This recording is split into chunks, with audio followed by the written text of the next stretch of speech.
What happens when a bride's carefully constructed perfect day is shattered by a secret from her past? This wedding is about to take a dramatic turn you won't see coming. Watch as the truth is revealed and chaos erupts. The sun shone brightly over Umuozala, a peaceful village nestled in the green hills of Enugu State. There was a festive energy in the air, the kind that signaled something big was about to happen. Everyone, old, young, rich, poor, was talking about only one thing: the grand wedding of Amaka Nuoke and Obina Okoye. White canopies were being erected in compounds. Big pots of jollof rice simmered over open flames, and colorful wrappers rustled as women bustled about preparing for the traditional marriage ceremony. The organ drums had already started, thumping out joyful rhythms that made children dance and elders tap their feet. Amaka was the pride of Umuzala, tall, elegant, soft-spoken. Her father, Papa Nwoke, was a respected retired school headmaster known for his discipline and high standards. Amaka had studied in London and returned home not just with a degree, but also with an aura that turned heads wherever she went. Obina was a perfect match, handsome, successful, generous. He had spent years in the UK, hustling, built a logistics empire in Lagos, and now returned to take a wife and settle down. When he met Amaka at a business seminar in Abuja, people said it was love at first sight. But behind the smiles and glamour, something was brewing, something Amaka had buried, hoping it would never surface again.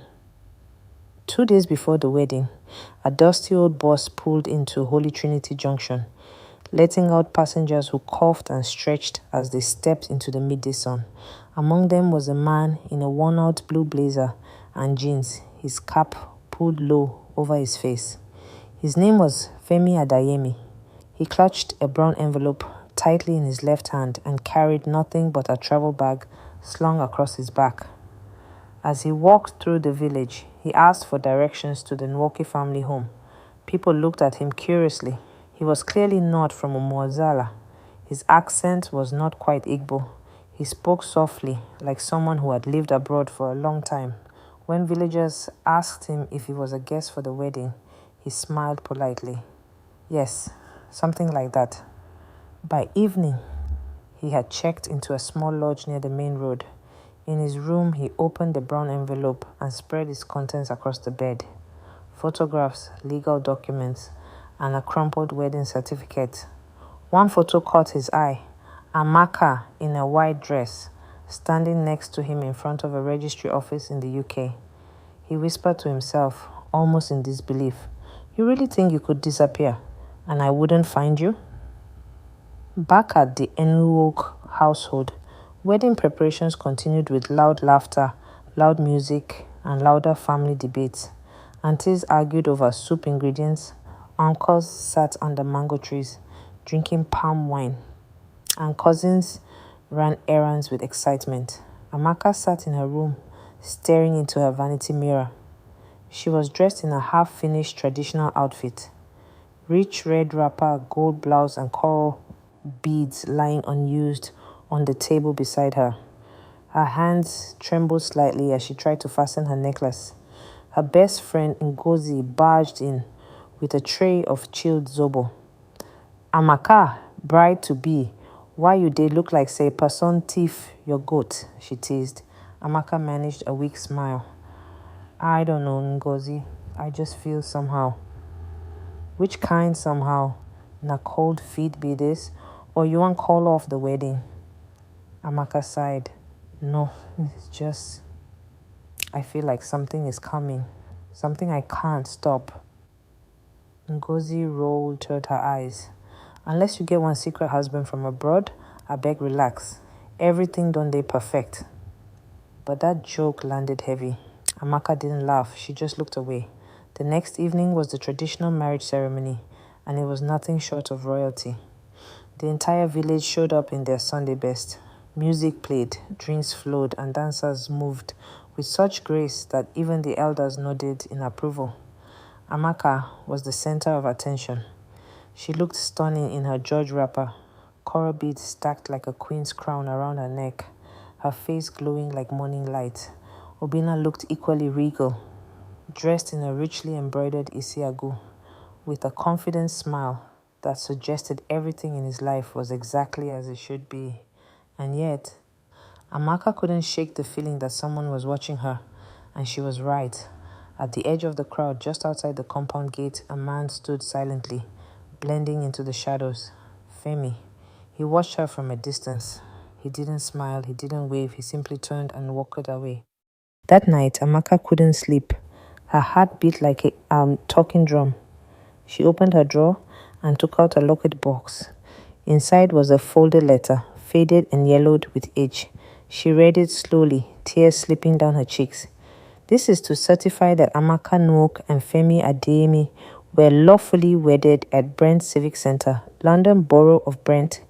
She folded the letter back and held it to her chest. Oh God, please don't let him ruin this for me. The rooster hadn't even crowed when Umuazala stirred to life. The wedding day had arrived. Elders polished their walking sticks. Women arranged trays of chin-chin and meat pie, and groomsmen rehearsed steps for the bridal entrance. In the Nwok compound, Amaka sat motionless in front of a mirror. A white satin robe clung to her trembling shoulders. Her makeup artist hovered, trying to bring out the beauty she was famous for. But the bride's eyes were tired, hollow. Her younger sister Ada noticed. Sister, are you okay? You know they smiled this morning, oh. Amaka forced a weak chuckle. I just didn't sleep well. But in truth, her mind was in turmoil. The image of Femi standing at the compound gate haunted her. It wasn't a ghost, it was real. Flesh and blood, proof that her past had caught up with her. She picked up her phone and typed a number.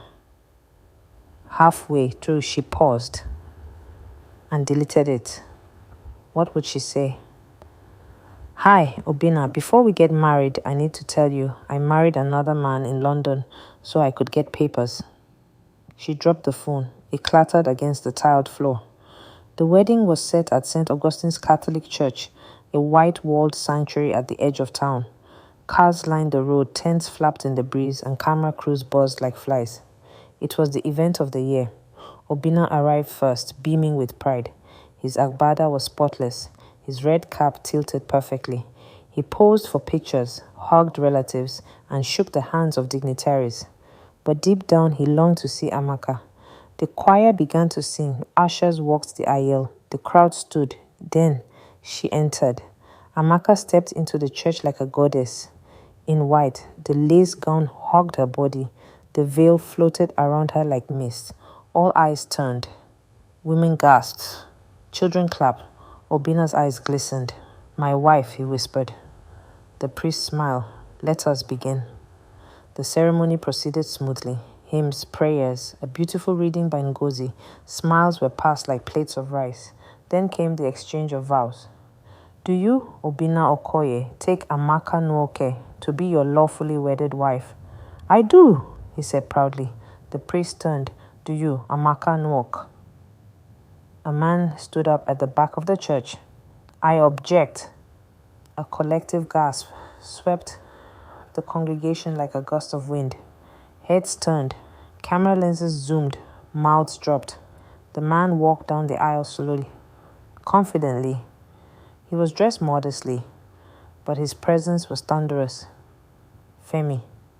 Obina blinked. Who is this man? Femi stopped in front of the altar. He held up a document.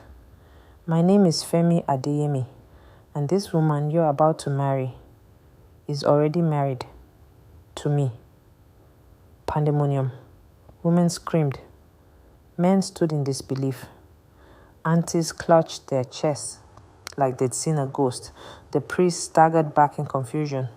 Papa Nuoke shouted, What nonsense is this? Femi handed the document to the priest. We were married in London, 2019. Registry marriage. I have photos, certificates, everything. She disappeared after 1 year. No explanation. The priest examined the papers. This looks real. Obina stared at Amaka, eyes wide. Is this true? Amaka trembled. Tears flooded her eyes. Obina, I wanted to tell you. I was young, desperate. It was for papers, nothing more. He stepped back. You lied to me. It was before I met you. I thought he'd moved on. I didn't know he'd come back. The church buzzed with whispers. Married woman. She carried London husband come village. After all this celebration, Obina looked at Femi. So you're here to claim her? Femi stared straight at Amaka. No, I'm here to stop a lie from being sealed in the house of God. The ceremony was halted. Guests trickled out of the church, confused and heartbroken. Some looked at Amaka with pity, others with scorn. Papa and Woke stood outside, raging. You have disgraced this family in front of the entire town. I warned you about that London life. Nwok cried quietly beside the car. Obina didn't speak. He simply entered his car and drove off, ignoring everyone. Amaka stood in her white gown alone, her bouquet wilted in her hand. Femi walked up to her. I didn't come to destroy you. I came for the truth. She looked at him. You already did. He walked away. The truth is out, and nothing will ever be the same again. Will Obina forgive her? Will the village forget this disgrace? Or will Amaka be forced to face the consequences of a past she thought was buried forever? By nightfall, Umuzala was no longer buzzing with joy, but humming with gossip. The wedding that was supposed to crown Amaka as the pride of the village had become the scandal of the year. Children whispered it. Women gossiped it. Men debated it over bottles of palm wine. Inside the Norwalk compound, the once decorated canopies were being torn down. The big pots of food sat untouched. The music was gone. Even the generators seemed too ashamed to hum. Amaka sat in her room, still wearing her wedding gown. But the dress no longer shimmered. It sagged like shame on her shoulders. Her makeup had melted into streaks of regret. Ngozi entered quietly, holding a wrapper. Cover yourself, my sister.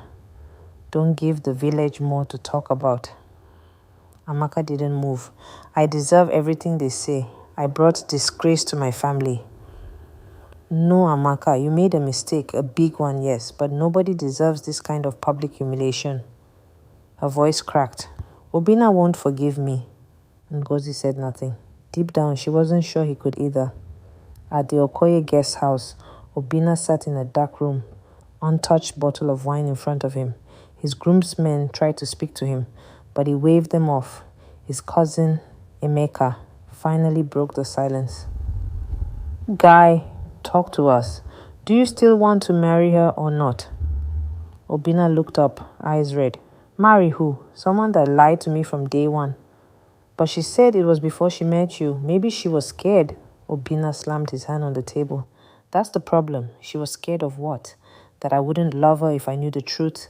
After all the trust, the plans, the prayers, and she hid this? He got up and walked to the window. The village lights flickered in the distance. I don't know who she is anymore, Emeka. I don't know if I ever did. The next day, Papa Noke called for a family meeting. Tension thickened the air in their living room. Uncles, aunties, and village elders gathered to discuss the shame that had landed on their doorstep. One elder cleared his throat.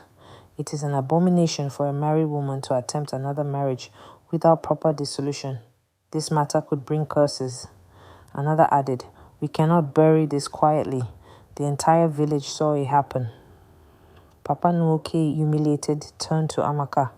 Is it true, everything that men said? She nodded, eyes lowered. Yes, Papa, I married him for papers, but I left. We never lived as husband and wife. His voice trembled. You didn't think that mattered, that our name wouldn't suffer? Mama Nuoka wept softly. She was young, lost in that London life. Let us not forget she came back to make things right. But Papa Nwoke stood. She is no longer my daughter. From this day forward, let her carry her own shame. Silence fell. Amaka didn't cry. Her heart had already cracked into too many pieces to notice. Back at the lodge, Femi sat with a beer in one hand, staring at a picture of Amaka on his phone. He didn't come to win her back. He came for closure. A young man, Ikena, approached him. Bros, I hear say na you scatter wedding yesterday. You get strong mind, oh. Femi smiled weakly. I didn't come to scatter anything. I came to tell the truth. Ikena sipped his drink. Nawa, so una marry for London? Yes, registry wedding. I was in love, but it turned out she wasn't.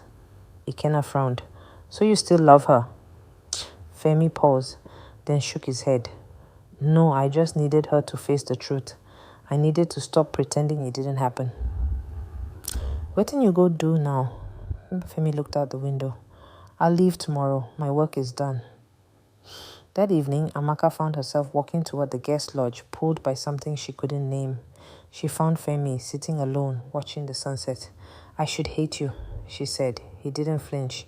You already did. She sat beside him. Why did you do it in front of everyone? I gave you time. You had chances to tell him. You didn't. So I did.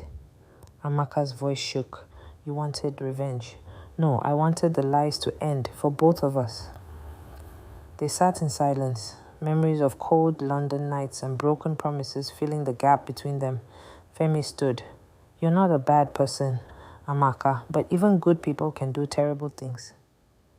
He walked away, not looking back. That night, Obina walked alone through the empty village square. The decorations were gone, the laughter erased, but his heart was heavier than all of that.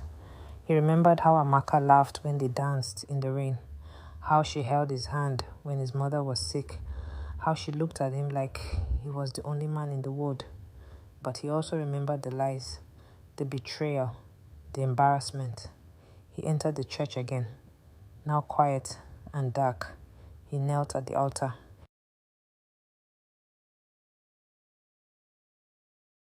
God, I don't know what to do. My pride says walk away, but my heart, it still wants her. Her secret is out. Her name is stained. Her future uncertain. But sometimes the storm must break everything before it can reveal what truly matters. Will love rise again? Or is this the end for Amaka and Obina? It had been 5 days since the wedding that never was. 5 long silent days. Umuzala moved on, but not without chewing and swallowing every detail of the drama. The market women had renamed Amaka London Wife. The young girls whispered about how beauty and brains still couldn't hide sin. Even the church pastor had preached a sermon on the danger of hidden foundations. Amaka had not left her room since that dreadful Sunday. Her gown still hung in the corner, mocking her like a ghost. Her father hadn't spoken to her. Her mother tried, but even she seemed unsure how to comfort her. Then one morning, Mama Nwoke entered Amaka's room with a small bowl of pepper soup. She set it down quietly. My daughter, she said, it's time to stand up. Amaka looked up, tears welled in her eyes. Stand up to what? To life, because shame will not kill you. If it didn't kill me after your father's disgrace at the wedding, it will not kill you either. That evening, a letter arrived. It was from Obina Amaka. I needed time. I needed space. But most of all, I needed to think beyond the noise. What you did hurt me deeply. But I also asked myself, if love can't forgive, then what can it do? I want to meet you one last time tomorrow at the riverside, 5 p.m.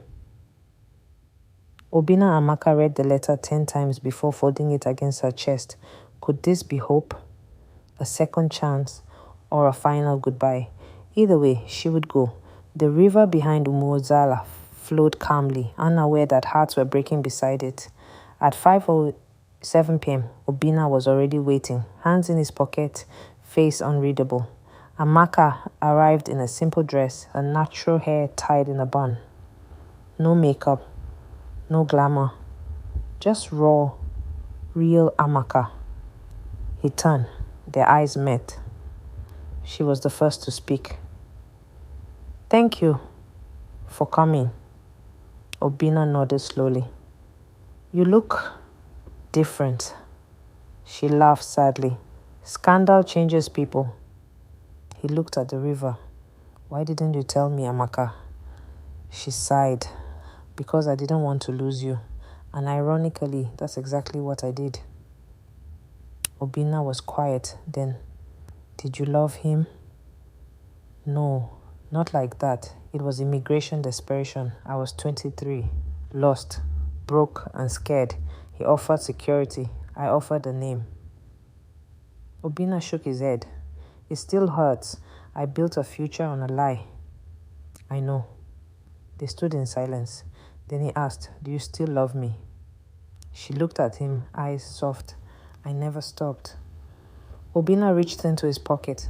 For a second, her heart stopped. Was it the ring? He brought out a small Bible instead. I came here to ask you one thing, he said. What? Can we start again?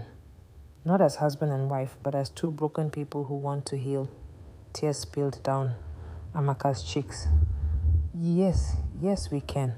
Obina took her hand, not in romance, but in something deeper. Understanding. When word spread that Obina had not abandoned Amaka, but instead asked for a fresh start, the village couldn't believe it. Some called him foolish, others called him noble. Papa Nwoke, stubborn as ever, refused to speak at first. But one morning, he called her into the parlor. I named you Amaka because I believed your future would be beautiful. You've brought shame, but also strength. I don't forgive you yet, but I see you. That was the closest thing to a blessing she'd get from him, and it was enough for now. Femi had already left Umuozala by then. He returned to Abuja, his own heart slightly lighter. He never reached out again, and Amaka never expected him to. Instead, she poured her energy into herself. She began volunteering at a local women's group, sharing her story. She taught young girls that shortcuts come with consequences. She taught women that redemption is real. Obina visited often, not as a fiancé, but as a friend. Slowly, they learned each other again, this time without pretending. Months later, on a quiet December morning, he brought a new ring, not for ceremony, but for commitment. If you're ready now, he said, kneeling beside her kitchen bench, we can build something honest. Amaka smiled. I am.